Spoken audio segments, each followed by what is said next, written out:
Hello students, this is Mr. McCrossan again, welcoming you back for another math video.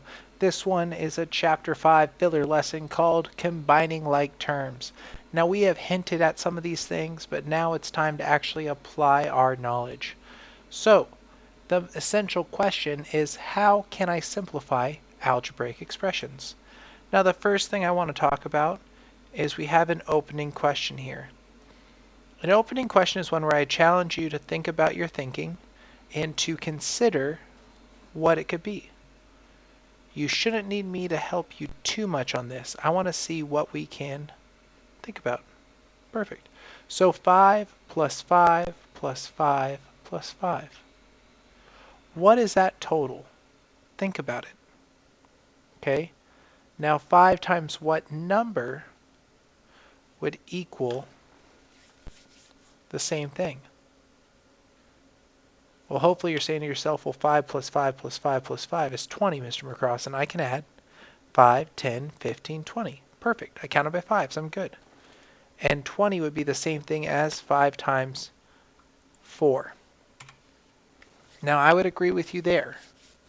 Well, if 5 plus 5 plus 5 plus 5 is the same as 5 times 4, then what is j plus j plus j? It's probably going to be something similar. It's probably going to be 3 times j. And again, I would agree with you, class. 3 times j. When we are able to look at a problem like this, and rather than write j plus j plus j, and write it instead as a multiplication problem, we are simplifying it. We are combining like terms to simplify. And this is what we're going to be learning about today. So the first is like terms. Terms that have the same variable raised to the same power. Now let's talk about that for a second. So terms are anything in between addition and subtraction signs. So in this first example we have 1, 2, 3, 4 terms, right? There are 4 separate terms. None of them have a variable. They're all just the number 5. So can we combine them? Sure, we know what 5 plus 5 plus 5 plus 5 is. It's 5 times 4. It could also be considered equal to 20. Right? Whether we write it as 5 times 4, whether we do 5 plus 5 plus 5 plus 5. Now again with our next one we had the letter j, the variable j. Now we can combine these two j's because they are the same variable raised to the same power.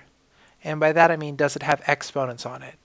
All these j's, none of them have exponents. Perfect. So they're all the same j. And there's 3 of them, so let's combine them.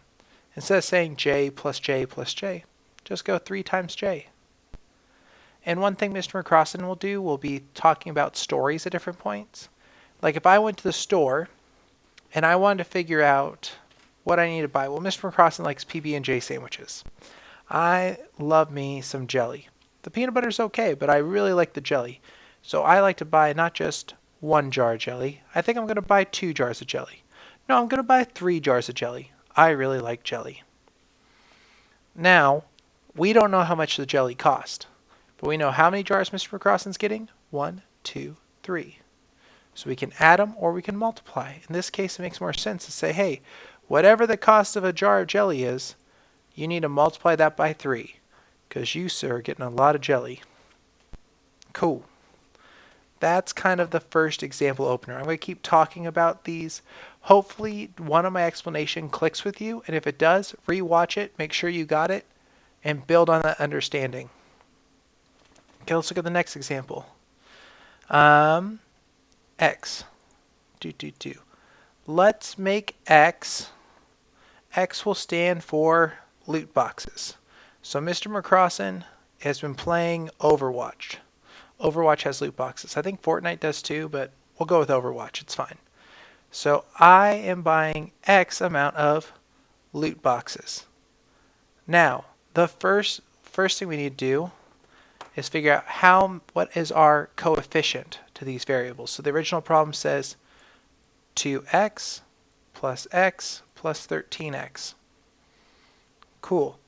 We need to write it with coefficients. Well, a coefficient is a multiplier of a variable. So in this case, how many x's do we have? We have 2. How many x's do we have in this last term? 13. 13 times x. What about this x all by itself? Hopefully you're saying 1. Any number can have any variable can have a coefficient of 1. And if you don't believe me, let's pause that talk for a second and go, hey, what's 10 times 1? 10. What's 7 times 1? 7. What's 103 times 1? 103. What's the letter x times 1? It's still x. The pattern continues. So, what I encourage you to do is if you see a variable all by itself, give it a coefficient of 1. It ain't going to hurt nothing, and it helps you keep track. Okay, now we were talking about loot boxes, I believe. Sorry, I got distracted there. Okay, so we got 2 loot boxes the first day. Plus I bought 1 more loot box the next day. And then the last day I got a little crazy. I bought 13 loot boxes. I really wanted, some costume or something on video games, and I decided that it was worth my money. How many loot boxes did I buy? Well, we're looking for things that have the same variable. This term has an x on it, this one has an x on it, and this one has an x on it. So are they the same variable? Yep. Do any of them has exponents? Nope. So in that case, we can combine them. We can combine these like terms. So if I bought 2 loot boxes the first day, remember my x is my loot box, I got 2 loot boxes the first day, then I bought 1 the next day. How many loot boxes did I buy in those 2 days? I bought a total of 3 loot boxes. Now oftentimes in class you'll just say 3 and I say don't forget your variable. 3 of what? 3 loot boxes. But we still have to add our 13 loot boxes I got the next day. Can I add loot boxes and loot boxes? Sure. I bought 3 the first couple of days. Then I got a little crazy. I bought 13 more. Ooh. For a total of 16. Oh, Mr. McCrossan, get out of the way. Thank you so much. There we go. Sorry about that, class. 16 loot boxes. Now, when you put a meaning to x, when you tell a story and you make them loot boxes, and as you're solving the problem, you're like, well, I got 2, then I bought 1 more, then I bought 13 more. It's a little easier to keep track. So Mr. McCrossan has been taking your suggestions, trying to make them a little silly, a little fun, but that is the example. So really, we can add up the same variable raised to the same power and get a total of 16x. Don't forget your x, ladies and gentlemen. Perfect. Okay, let's go to example 2. So example 2 had y plus 2 plus 6 plus 3y plus 8. That's a very long expression. I almost got winded just trying to say it out loud. Let's simplify it. Let's make this a little bit easier. Alright, so the first thing I want you to do is to highlight the terms with the same variable. So I see 8y. We're adding 8y, and I'll see 8 plus 3y. Well, I'm going to highlight all those. So I got my plus 3y term. I got my plus 8y term. Oh, and there's a y at the very beginning. That's awesome. I don't see a y in between. Okay, so they don't have a variable.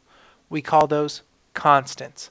That's a 5.1 term. So check your notes from 5.1 if you need a reminder of the term constants. All right, now pick a different color to highlight the constants. Oh, we were just talking about constants. I know what to look for. Let's go ahead and highlight them. Boom. Perfect. So we have figured out what our like terms are. Now, time to get a little bit more fun with this.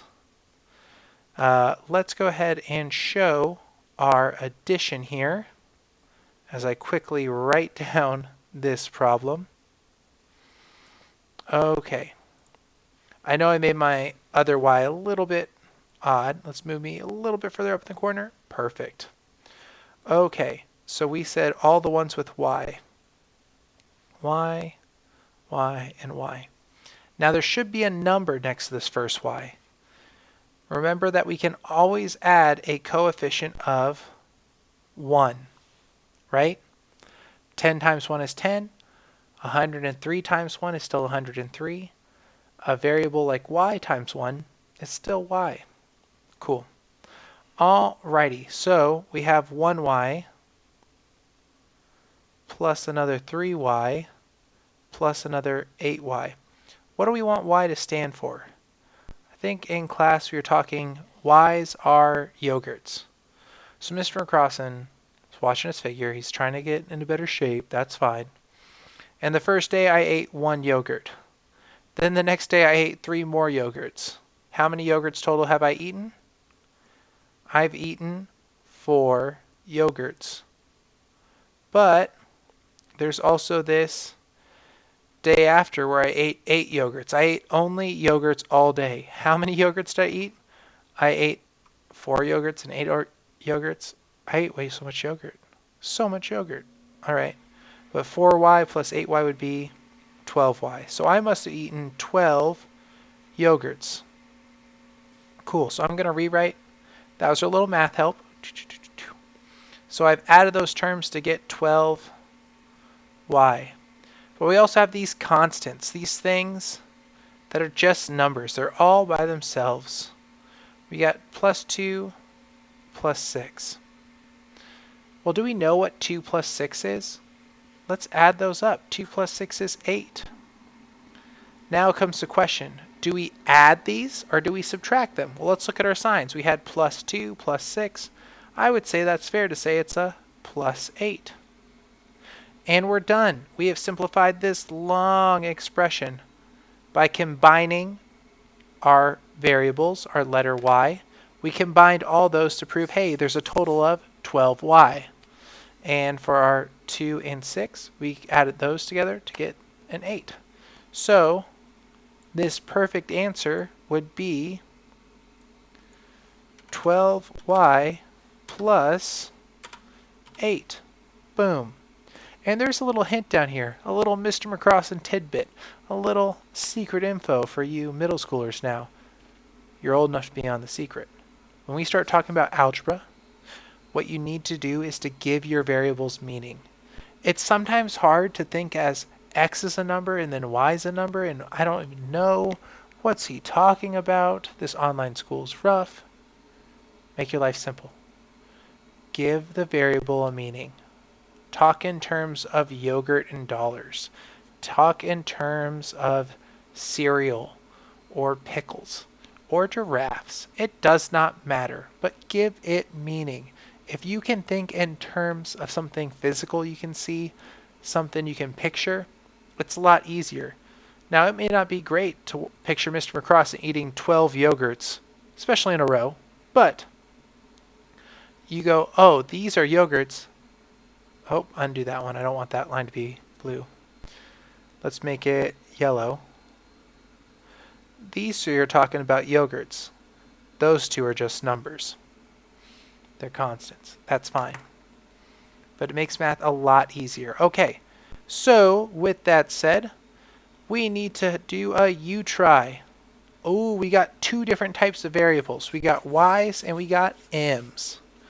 We got y's and we got m's. So I would recommend that you might highlight the different variables or find a way to identify them. You could pause this video now if you want to try for yourself. But Mr. McCrossan will help you out as well. Okay. So let's go ahead and work on this together. Now I want to give this meaning. So let's say Mr. McCrossan gets a bag of random seeds. I went to a gardening store, went to clearance section, and I just reached my hand in and got a bunch of random seeds. Totally fair. Okay. I planted them in my garden, and I grew Y is yams. I grew some yams. And let's make M. M will be like some melons. Perfect. Melons, like honeydew. We'll call them honeydew melons, cantaloupe or melons, something like that. Doesn't really matter. Okay, so I grew some random, I didn't know it was going to grow, but I ended up growing some yams. And in my first flower bed, I grew 5 yams.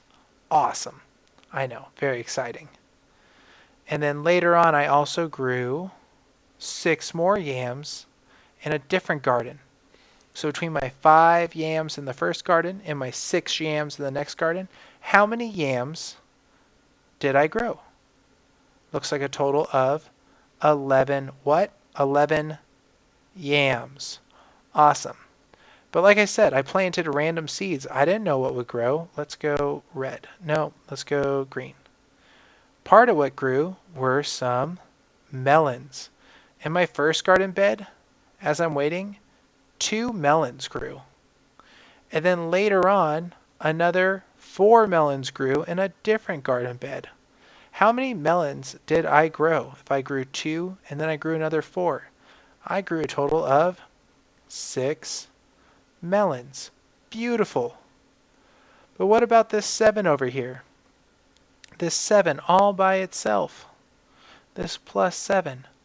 Does it have a variable? Does it represent yams or melons? No. So why should I care about it? These were 7 seeds that never sprouted. I put them in the ground, but the seeds never took. So I have 7 seeds that I planted that never came to be anything. So we can just call them plus 7. So in this problem, rather than saying 5y plus 2m plus 7 plus 6y plus 4m, it's a mouthful. It's easy to confuse. I'd rather think of this as I grew 5 yams, then I grew 2 melons.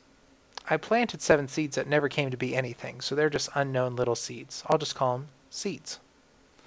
Seeds. Then I grew 6 more yams, then I grew 4 more melons. And when you tell a story like that, even if it means nothing and it's made up and silly, it's easy to go, oh, well, if you grew 5 yams and 6 yams, you grew 11 yams. If you grew 2 melons and 4 melons, you grew 6 melons. If you just planted 7 seeds that never came to be anything, then you grew 7 seeds that never came to be anything. Again, your constant is just a number. All right. Hopefully that makes a little bit more sense, ladies and gentlemen. Let's go ahead and clarify our answer. It's 11y plus 6m plus 7. Ooh. Here's another good one. All right. Now we have a minus sign in our problem. And I know that threw a lot of us off. The minus sign is tricky. We have 8 plus 3 times z minus z. All right. So again, the first thing we want to do to make sure this makes sense is we want to give z a meaning. Now when I think of z, I think of zebra. So we'll say Mr. McCrossan is building a zoo. Let's let z, we'll say z stands for zebra. Perfect. So in our story problem, z stands for zebra. Now let's look at the like terms here. I see a 3 times z minus a z. Now the first thing I want to do is also make sure I have a coefficient. I don't see a number next to my z. What can I put there? If you don't know, check your notes. We've already talked about it twice. Okay, I'm going to assume that you put a 1 because we can multiply anything by 1. 7 times 1 is 7. 103 times 1 is 103. Z times 1, still z. I'm allowed to put a coefficient there. And it's easier to picture this as 1z than just remember that fact. So, let's talk about zebras. Mr. McCrossan, for his zoo, wanted to buy 3 zebras. But when I found out how much zebras cost, I had I had to be a little more realistic. I need to take away one of those zebras. I'm not going to buy that third zebra. I just can't. I can't afford it. Not on a teacher's salary, at least. So 3z minus 1z. I wanted 3 zebras. I have to not get one of those. I'm going to end up with at least 2 zebras. I hope that makes sense. We had 3 zebras. We minus 1. Now we're down to only 2 zebras. And what about my constant, my plus 8? Does it have anything to do with zebras? No.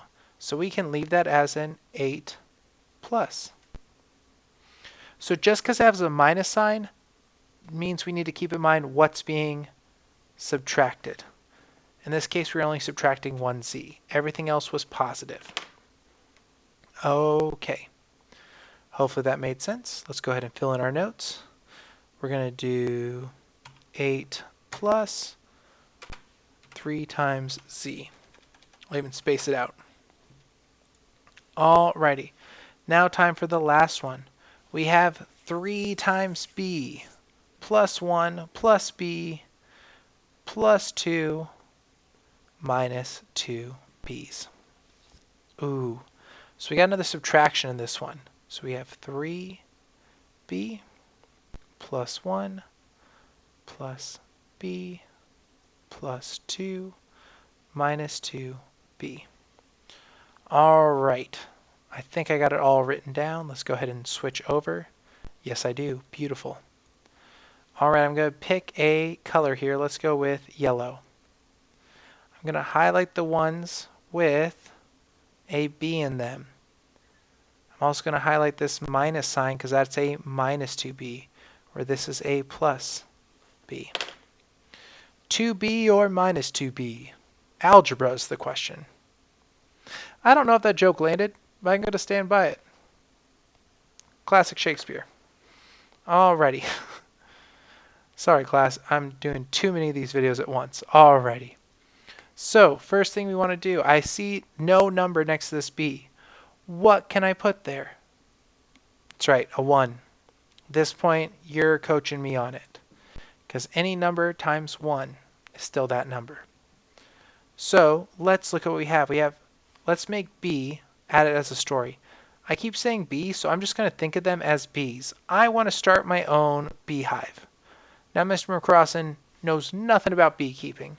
So I just go out and I capture bees. I got a little net. I'm just running around the backyard catching bees. Perfect. The first day, I was pretty successful. The bees weren't on to me yet. I was able to catch 3 of those bees.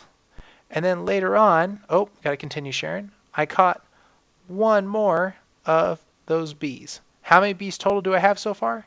If you said 4 bees, I would agree with you. But then tragedy struck. 2 of the bees escaped. 2 of those bees escaped. So I had 4 bees and 2 of them escaped. Must mean I'm down to only 2 bees. So I only have 2 bees for all my hard work. I know, I'm disappointed too. Now, I caught other bugs, but I don't really care about those bugs. I caught 1 the first day, and I caught another 2 the next day. Well, we can add 1 plus 2. 1 plus 2 is 3. Now, because they're not bees, we can't add them to our bees, right? It just stays as a constant. None of these have the variable b in them, so they cannot be simplified further. Again, it's got to have the same variable to be a like term. Same variable raised to the same power. Every single one of these had a b in it. Every single one had a b in it.